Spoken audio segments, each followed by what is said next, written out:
We've brought today a very, very special guest speaker. This guest speaker has held positions of leadership at PNC Bank, Washington Mutual, Saxon Mortgage, and a small company you may have heard of called Bank of America. He was awarded the Lifetime Achievement Award from the 5-Star Institute in Mortgage. He's been on the advisory board for Fannie Mae, Freddie Mac, the Mortgage Bankers Board of Governors, not really sure what that is, but sounds important, McKinsey. He has also taught leadership courses at the University of Michigan. Currently, he says he's retired, but he is a public speaker, he's an author, he's an executive coach, and I have known this man for 40 years. 40 years. I can tell you this, I don't remember our first meeting. But I can tell you this, he's been a leader and a mentor to me for all those years. Acra Leadership, it is my privilege and honor to welcome Tony Meola to the stage.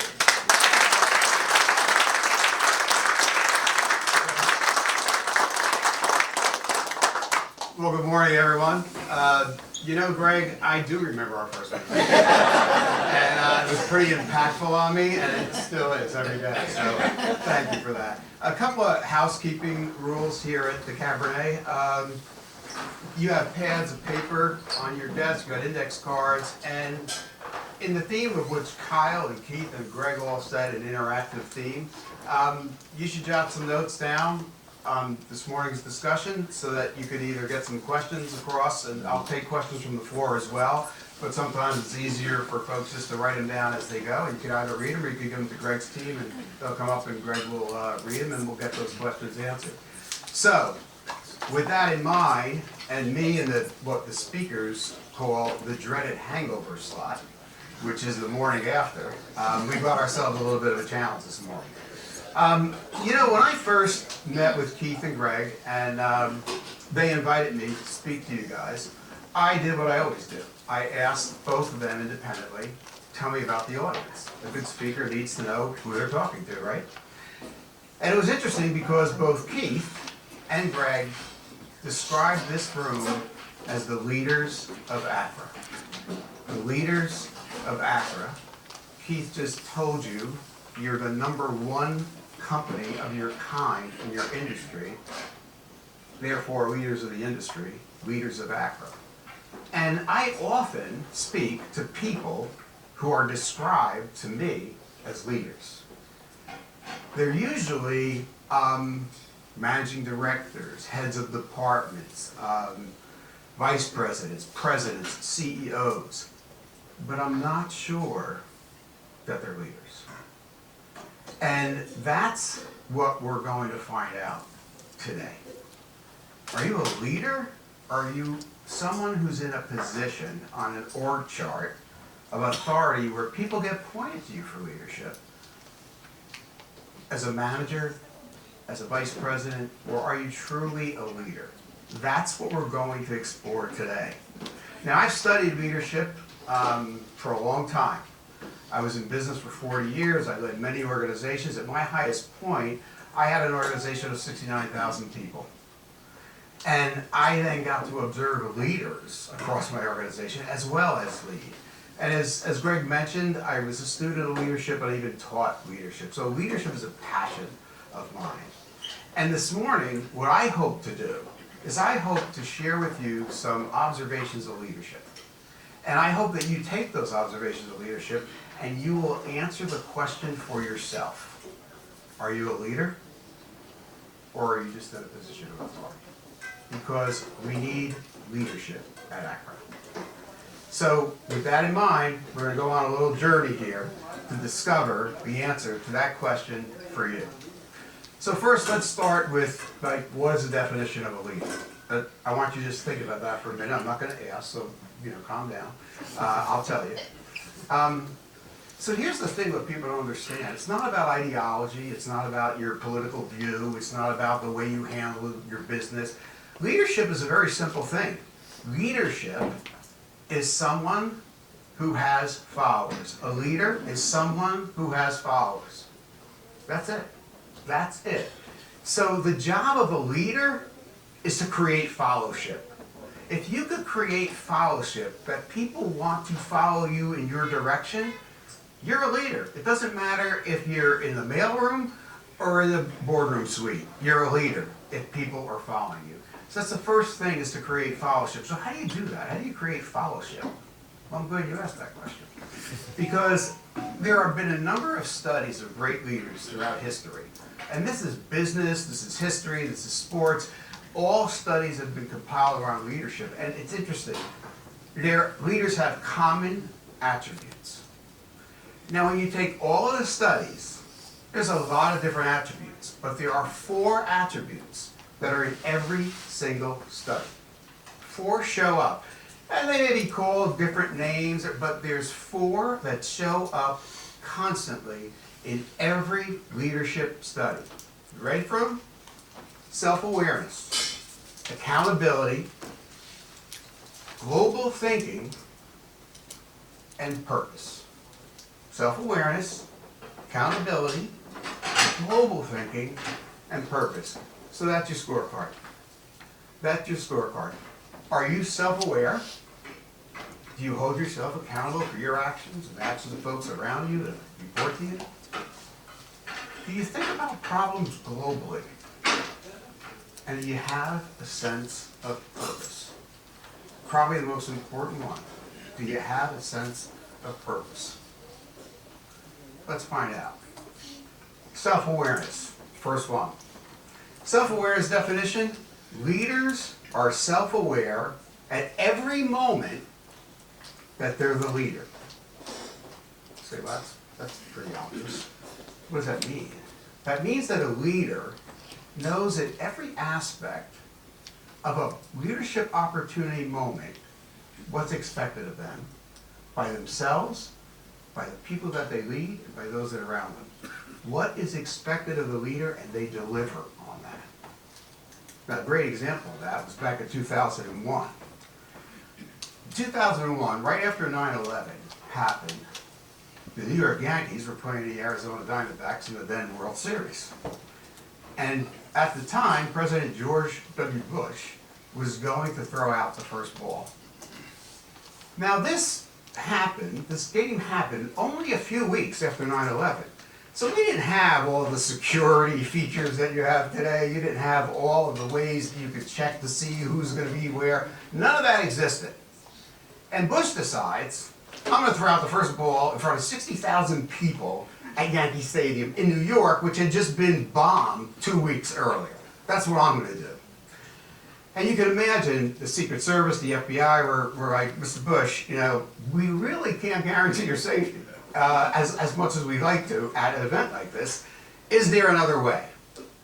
And Bush said, no, there isn't another way.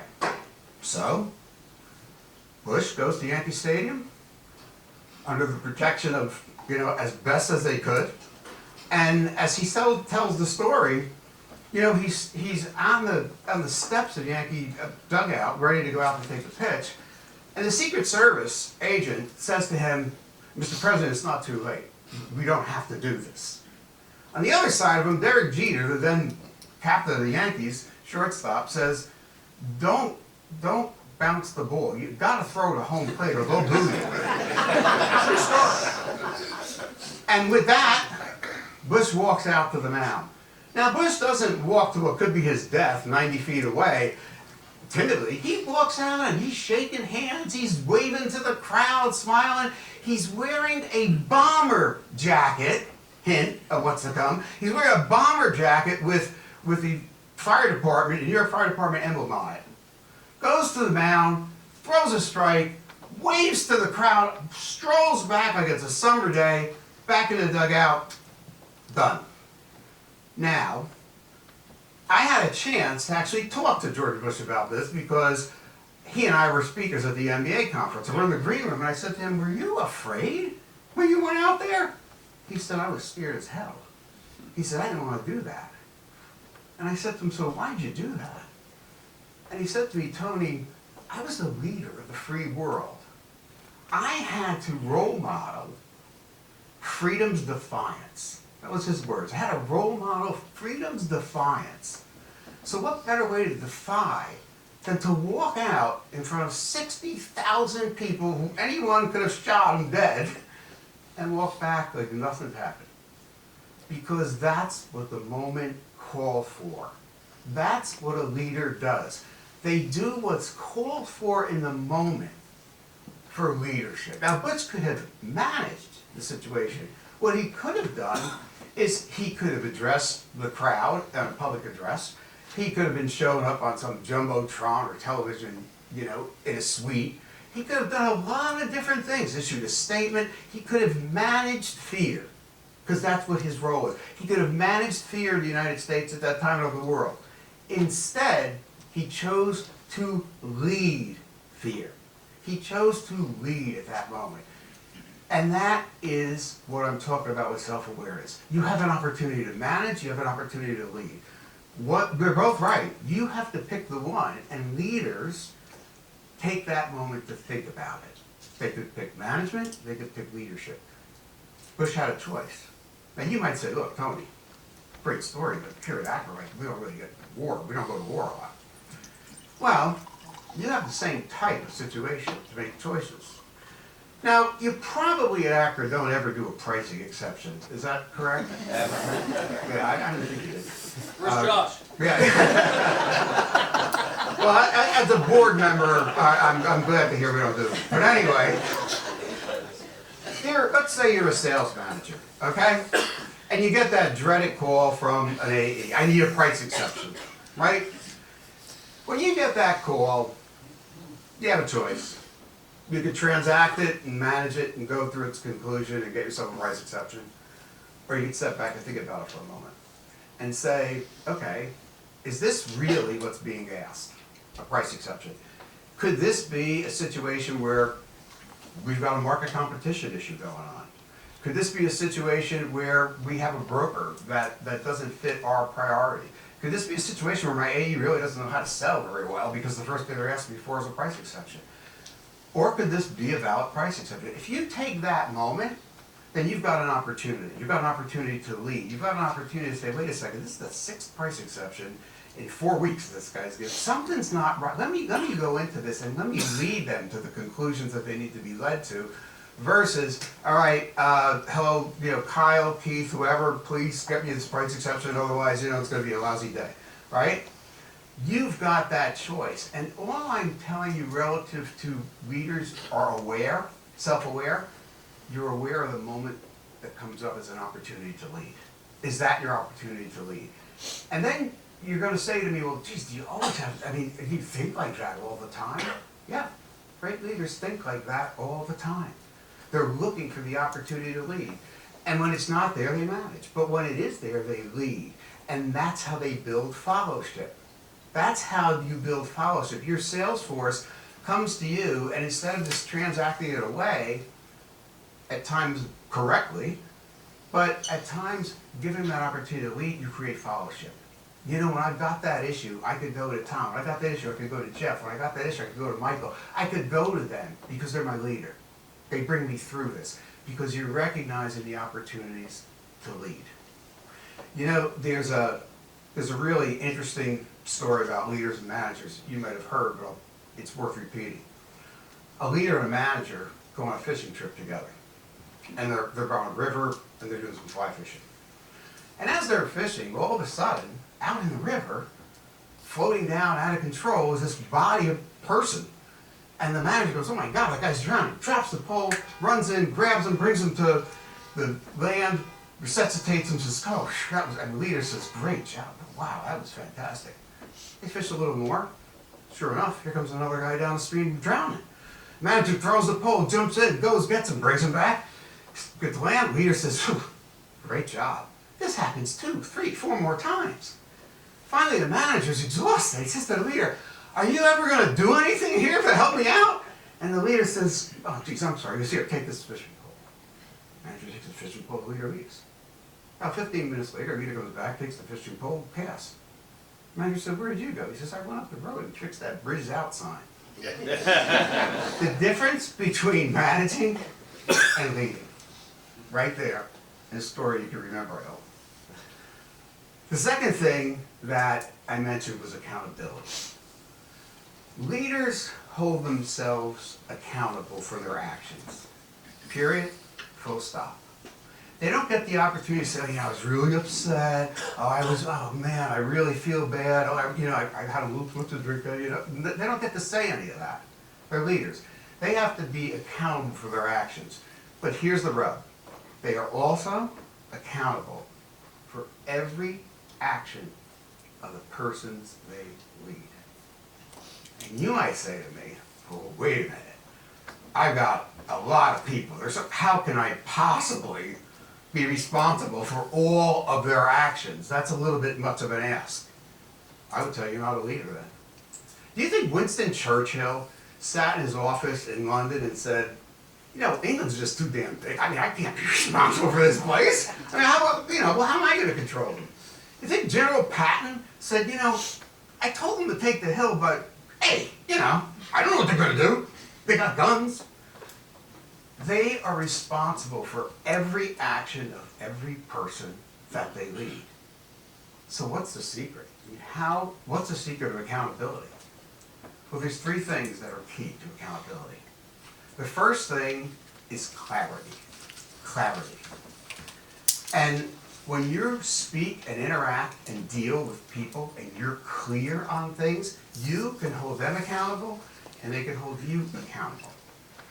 When I first took over Bank of America, I sat in my office. I was there about 3 days. I had a chief of staff, and she came in my office, and probably about noonish. And I said, Lori, I said, yeah, great, got all this stuff you gave me, fantastic. I said, one thing I'd like to see. I'd like to see the daily MIS that we run the company with. She said, that's no problem. She said, when do you want it? I said, ASAP. She said to me, you got it, boss. Great. Lori walks out. I said, wow, that's great. She's great. That night, about 7 o'clock, I'm packing up, getting ready to go home, get my briefcase. I said, geez, where the heck? I never got that MIS. Pick up the phone, call Lori, answered before it even rang. I said, man, this girl's incredible, wow.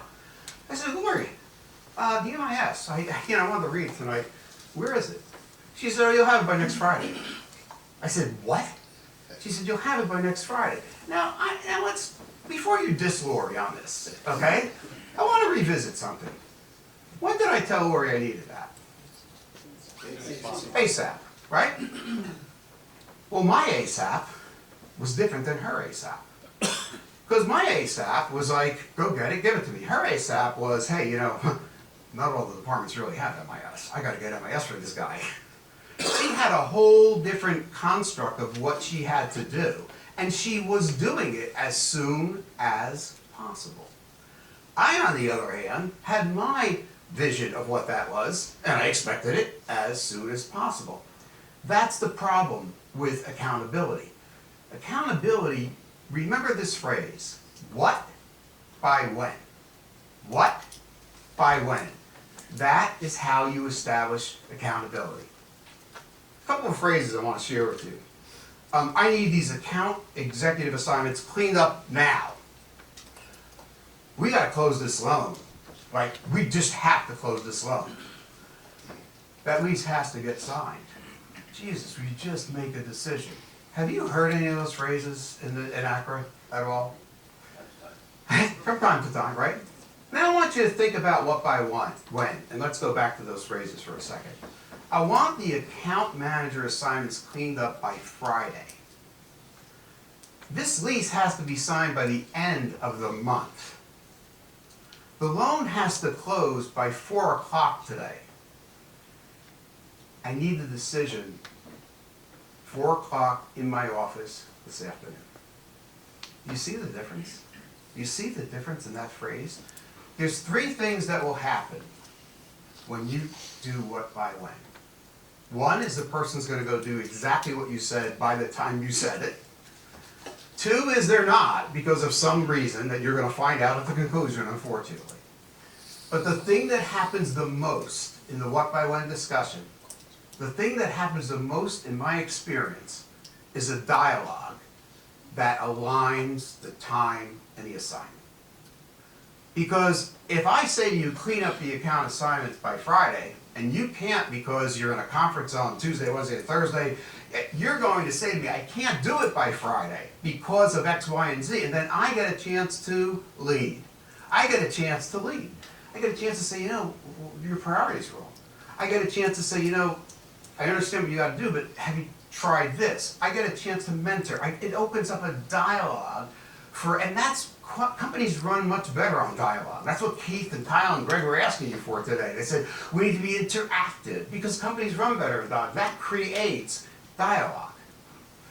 So when you think back, who was that mishap really on with Lori and I? It's on me. Because I didn't give her a clear what by when, and I could not hold her accountable. So the lesson there, clarity breeds responsibility, and that breeds accountability. So now that you've got the clarity piece down, there's another piece of accountability.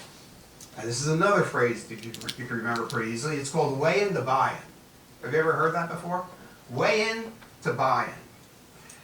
Anytime as a leader, you're given a direction, you're given a chance to talk through a direction. Weigh in to buy in is the most powerful thing you could do. Because before you can own something, before you can be accountable for something, you need to weigh in and accept it. You can't go represent something that you don't believe in.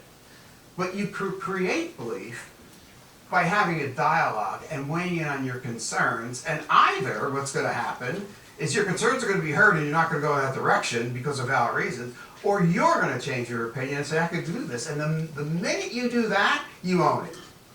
So let's just say Keith announces today, beginning next week, no loans with a 600 FICO or lower.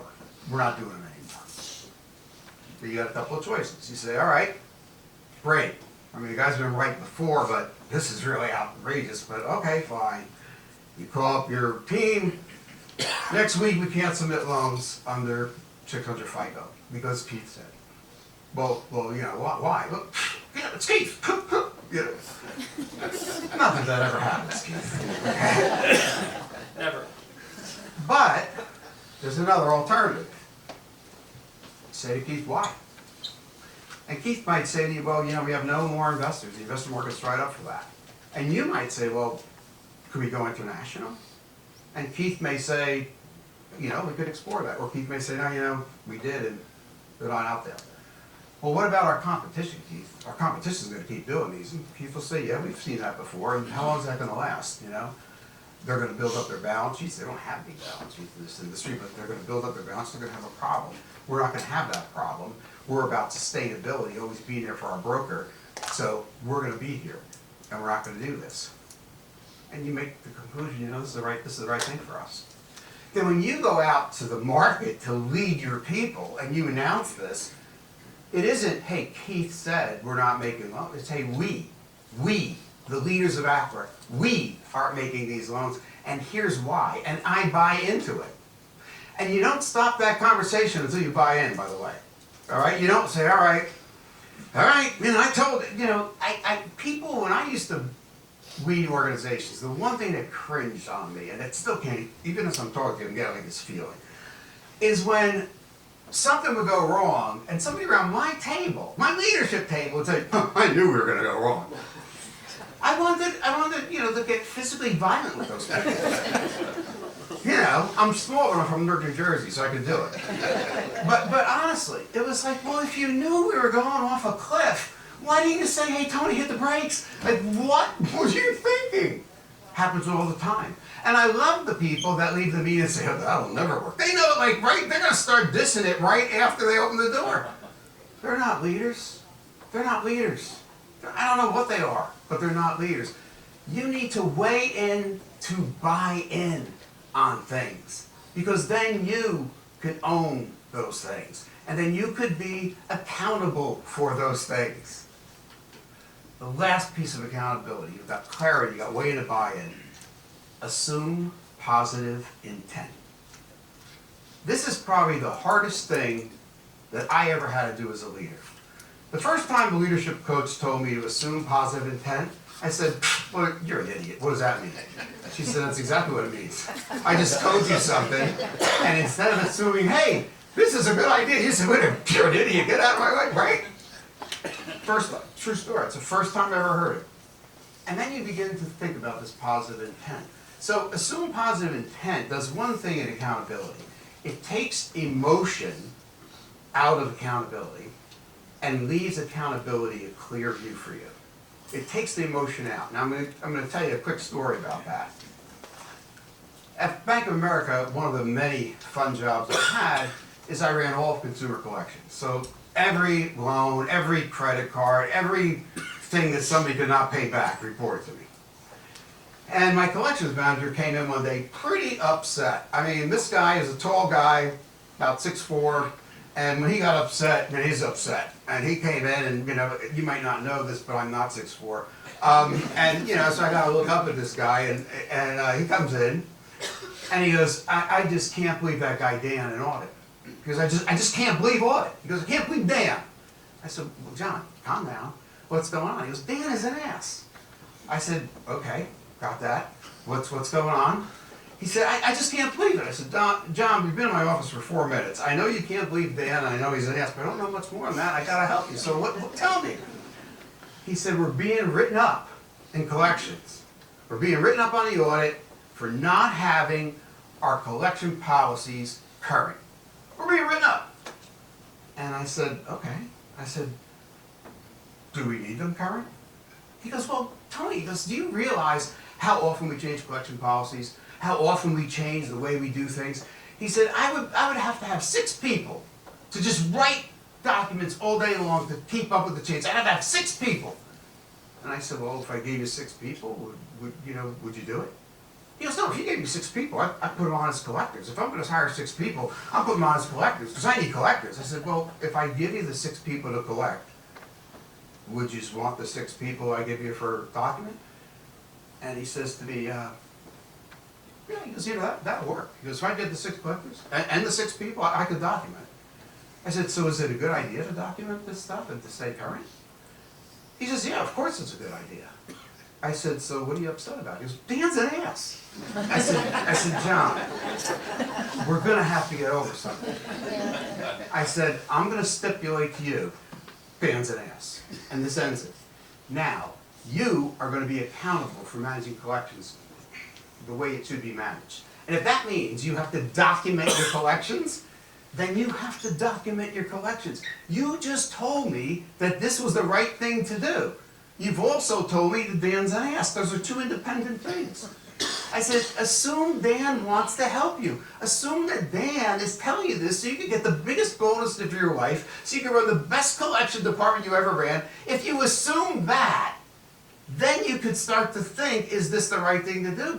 But you're not, we all have that guy, right? That gal at Acra, I hate to say it, but we all have somebody that you cringe when they walk in the room. Oh, he's going to be on the call? Oh, jeez. Oh, she's going to be on the call? Oh, this call's going to be...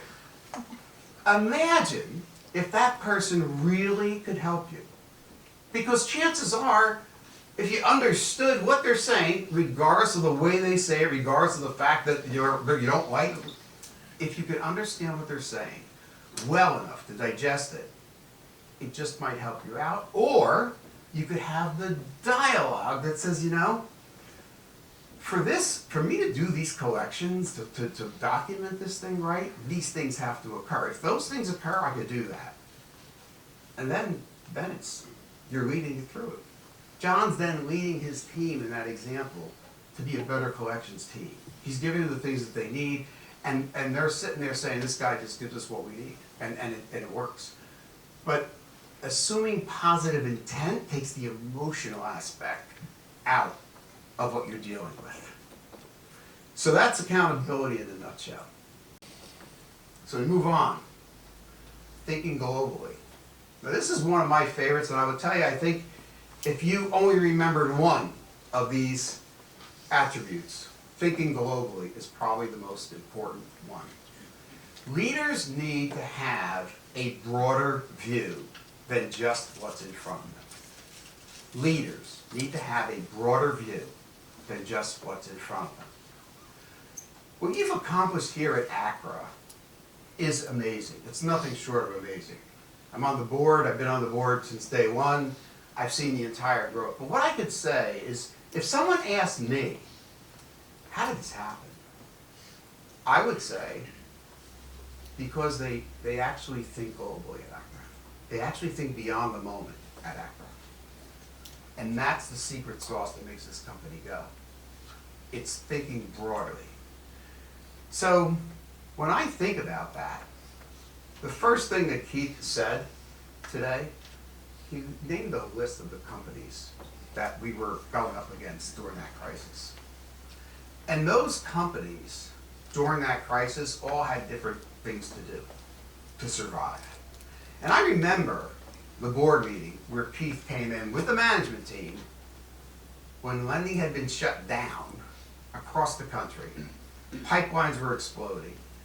And Keith and the team did not come in and say, hey, you know, the market, I mean, what are we going to do? They came in with a very interesting concept. They said, we're going to run the company different, and we're going to survive.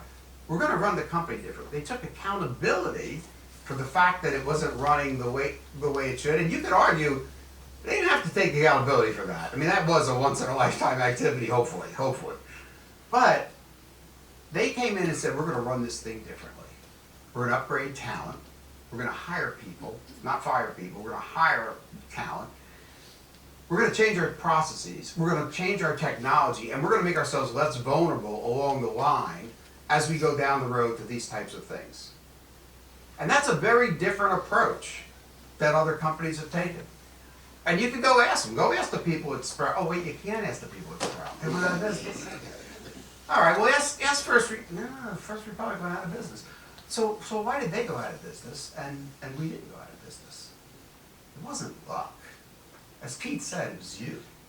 It was the leaders. But it was the way that you approached it that solidified your destiny. It was the way you approach it. It was the way a leader thinks globally. So thinking globally, acting locally. That's what you have to do as a leader. You have to think globally, but you act locally because you got a vertical that you're in charge of. You got something you're in charge of. I ran production for Washington Mutual at the 2000s, the height of the mortgage boom. And we went head to head with Countrywide constantly. We were number one, they were number one, we had the best, they had the best. It was a competitive nightmare to be with these guys. It was just every day, Countrywide, Washington Mutual. So I'm in my office, and my head of production comes in. And I haven't seen this guy this excited. And the heads of production are generally excitable people. They just have a lot of energy, you know.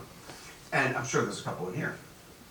And he came in and he said, Tony, I got great news. I got the best news you've ever heard. I said, well, this is going to be great. I said, what's going on here, Greg? He says, we can hire the #1 loan officer at Countrywide. He goes, I got him. We could hire, he goes, we're going to hit them by taking their #1 loan officer. Now I have to confess, I was pretty excited about that at that moment. I was. #1 from a competitor, taking him over, that's pretty cool, right? I said, that is great. He goes, I got the offer right here. I said, whoa, wow, you've done some homework. He goes, oh yeah, we're ready to go. I said, yeah, well, tell me what the offer is. He goes, well, because we're going to pay him 90 basis points for the first 6 months. Then after that, we're going to pay 85 basis points going forward. He said he's going to have his own processing team, underwriter, closer, a couple of processors. But he has his own processing team because they're going to be located in a branch with him specifically. He's got an exclusive territory because I've outlined it right here on page 12, and I'm going to get through this thing. And he says to me, and he goes, he's going to report directly to me at production. Washington Mutual had centralized processing. We didn't have anything local. We paid our loan officers 80 basis points tops. Nobody made more than 80 basis points. Every one of our loan officers reported to an area sales manager. Didn't matter who they were, what they produced, they reported to an area sales manager. And I had one question for this guy, for this head of production. I said, Greg, who exactly is joining who here? I said, we're the #1 lender across the country, including this guy's market. We operate on a whole different platform we've disciplined ourselves to be who we are, and we are the #1 player. Why are we gonna make all these exceptions for this guy? And P.S., when you do, you have 3,000 loan officers. You don't think they're gonna be lining up out your door to get this same deal? You don't think your #1 guy is gonna come in and say, wait a minute, wait, let me get this straight. He's getting this and I don't have any of this? I just want it because I want it. It doesn't even matter if I'm gonna use it. I just want it because I'm the #1 guy. When you lead, you don't lead some people. You lead all the people. And when you make a decision as a leader, you don't make a decision based on one thing alone in its context, local. You think globally, then you make the local decision. Well, we didn't hire that LO. We still were the #1 lender, and I'm sure he did very well. He did lead countrywide. But we didn't hire him. And it didn't matter to us. But the key thing for me was that day was a leadership moment. That was a moment for me to really bring that production head into thinking globally and really understanding the consequences of making a decision locally. Going back, all the way back to when we started to talk about this awareness, at that moment, he was not aware of what's expected of him as a leader. He was so fixated on the transaction, so fixated on the moment, he really wasn't self-aware that he was the leader. So when I said to you, leaders always know the moment, they always know that they're leaders, and your company said, well, that's a throwaway. It isn't. He didn't know he was the leader. Guy comes in all excited, could join, I could get this person. No thought of ramifications beyond that. As leaders, you have to think about ramifications. You may be in operations, you may be in compliance, you may be in finance, you may be in special projects. No matter what you are in this organization functionally, you owe the functional part of your responsibility, your leadership, but as leaders of Acra, you also owe each other leadership. It's a commitment around the room here today that you are leaders. This group here is Team 1 at Acra. You are the leaders of Acra. And Team 1 is a concept that says we do everything with the construct of each other in mind. That's Team 1. And you don't have to like everybody on Team 1. You don't have to go to dinner with everybody on Team 1. But you have to think about the implications of everybody on Team 1 and then on your own vertical as well. Then truly, at that point, you're thinking globally. The last piece is purpose. Purpose-driven. So we've gotten through self-awareness, accountability, thinking globally, and now you're at the fourth, which is purpose-driven. And that's pretty simple. What's your purpose? What is the purpose of you today as a leader? Have you thought about that? Do you think about that? What's important about that is it guides everything you do. Remember I said it's the most important one of the four? Is thinking globally. If you don't have purpose, you're not going to be able to do the other three. Let me give you an example of that. When I graduated college, Rutgers University, millions of years ago, I was an accountant, believe it or not, and I went to work for a company called Amerada Hess. It's an East Coast oil company. You may recognize Leon Hess owned the Jets, the New York Jets football team. They have the little trucks at Christmas. Not too much marketing outside of the Northeast. So if you're not from the Northeast, but they're a oil company. And I progressed pretty well through there. I was an accounts payable manager when I was like 28 years old. And you know, back then I was 6'4", blonde hair, blue eyes. I was a stud.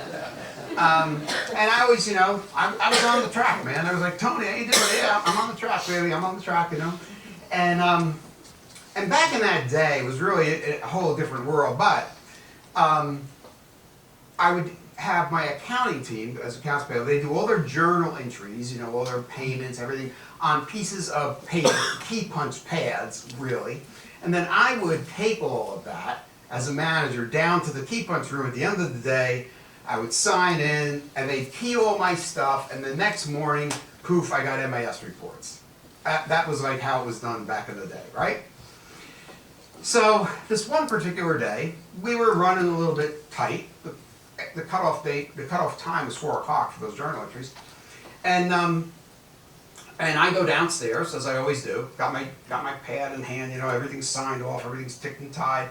Come into the key punch room, put the stack on the table. Key punch manager comes over to me, a guy named Kenny Baker. He says, "Hey Tony, how you doing? You playing softball Thursday?" I was also a great third baseman, by the way. And I said, "Oh, absolutely, man. We play Exxon." That was another oil company. I said, "We play Exxon. We got to beat those guys." I said, "This is going to be a great game." He goes, "Oh yeah." He goes, "We're counting on you, man." And I said, "Yeah, no, I'm ready, man. I'll be there." He said, "That's great." I said, "All right." He goes, "What can I do for you?" I said, "You're going to keep up to my journals." He looks up at the clock. He said, "It's 4:05. I looked. I said, "Yeah. Okay, so keep on the journal entries." "Can't do it." I said, "Ken, third baseman, need me? What happened between that and this clock?" He said, "I can't do it." I said, "No, Ken, come on." He goes, "Tony, I can't." I said, "Ken, you realize if you don't do this tomorrow morning, I gotta like do everything manually. It's gonna kill my whole day. I can't do it. It's the third day of the close. I can't do this." He goes, "Tony, I don't know what to tell you, man. 4 o'clock, 4 o'clock." I just couldn't deal with it. I said, "All right." You know, so I walk out and I am livid, man. I am livid. And what you got to know about Hess was it was a very rank has its privileges company. It was very much a higher rank. It was run like a army, you know, a German army, higher rank. I get on the elevator, and who is on the elevator? Phil Mazzilli. That name probably doesn't mean anything to you.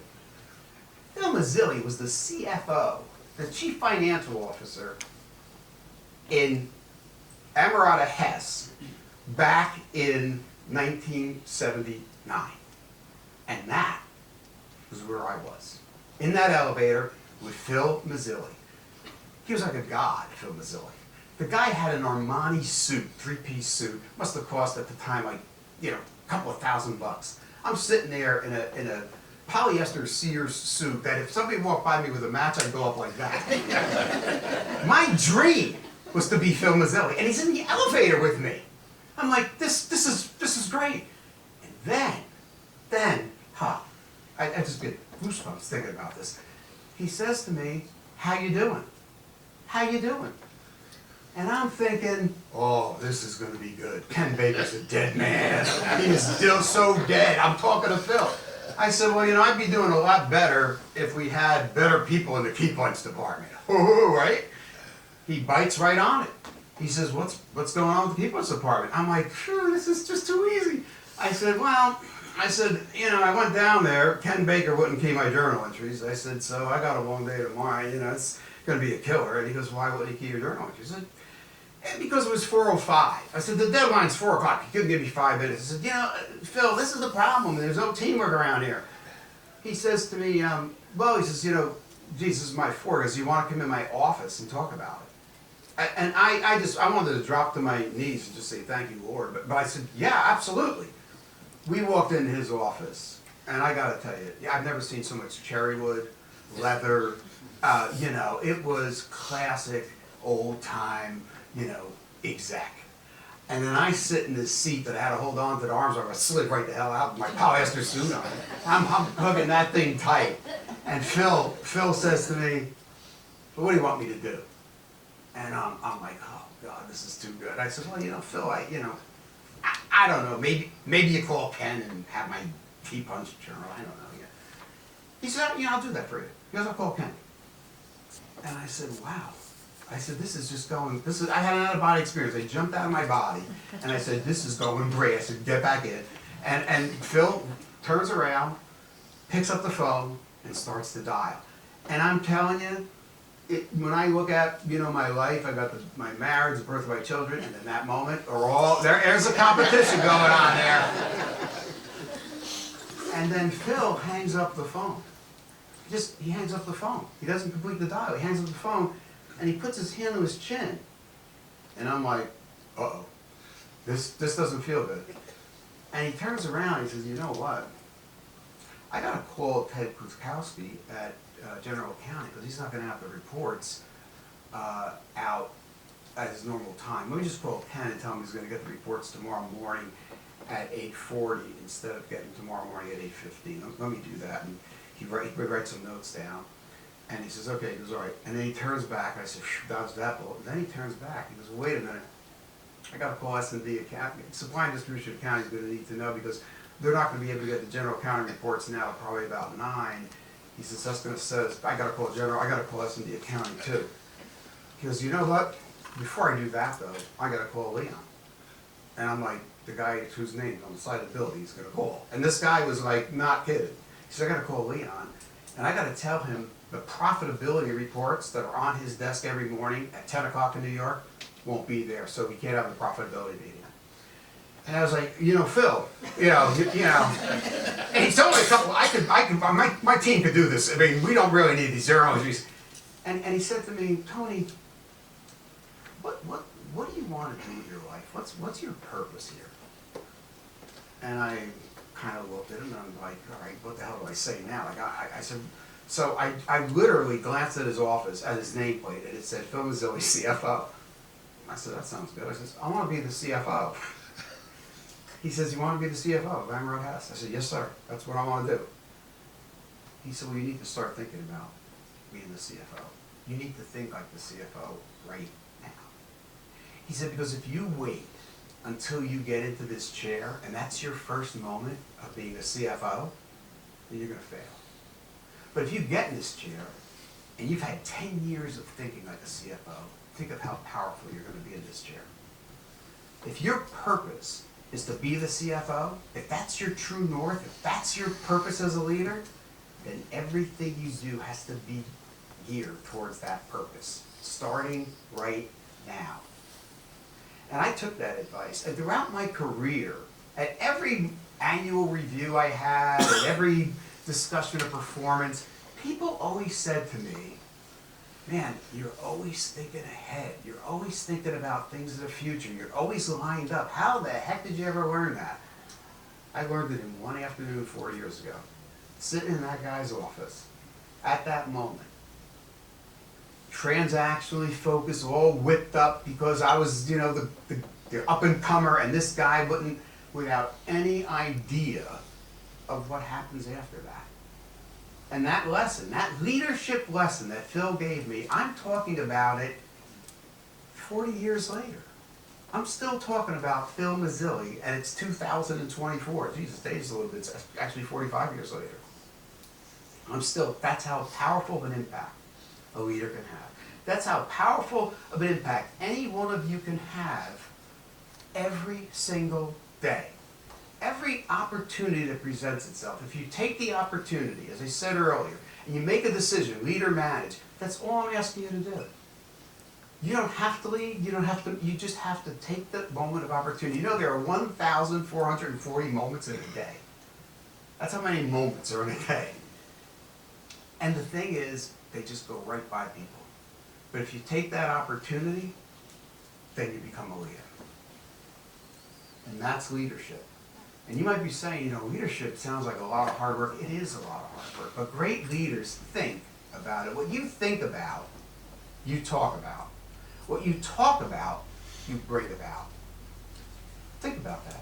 Go back. When you start talking about something, it's because you've thought about it. And the minute you start talking about it, you bring it about. Because you're constantly involved in it. A sense of purpose just tells you what to talk about. It just tells you what to talk about. So you need to think as a leader. What am I doing here? What do I want my leadership to be? What do you want my impacts to be on people? And then realize that moment and make it happen. Now, we're going to collect those cards. But I got one more thing I want to tell you. And that's this. I was in Italy a couple of months ago. And I went on the Michelangelo tour. I don't know if you've ever been to Florence. I don't know if you've ever been to the Michelangelo tour. But you know who Michelangelo is. And when I went on that tour, which ends with you seeing the statue of David, which is this impressive monument. It's unbelievable. But that wasn't my favorite part of the tour. As I went on that tour, there was one section in that tour that had 7 blocks of marble. 7 blocks of marble that were at all various stages of where Michelangelo was working on before he passed away. So this is his uncompleted work. And I'm looking at this, and there's like an arm, you know, on a block of marble with like an arm coming out. Another block of marble with like a thigh, you know, a quad. And I'm looking at these things, and there was one that was just kind of chipped. You didn't know where that was going. And I said to the tour guide, I said, look, I said, what's the purpose of this 7 blocks here? And she said to me, Michelangelo was asked once, why are you such a great sculptor? And what Michelangelo said is this. He said, in every block of marble, there's a statue waiting to be freed. I simply free. So I hope today, my hope for today, is that in some small way, I've begun to chip at your block and free the leaders in you. Thanks. Thanks a lot.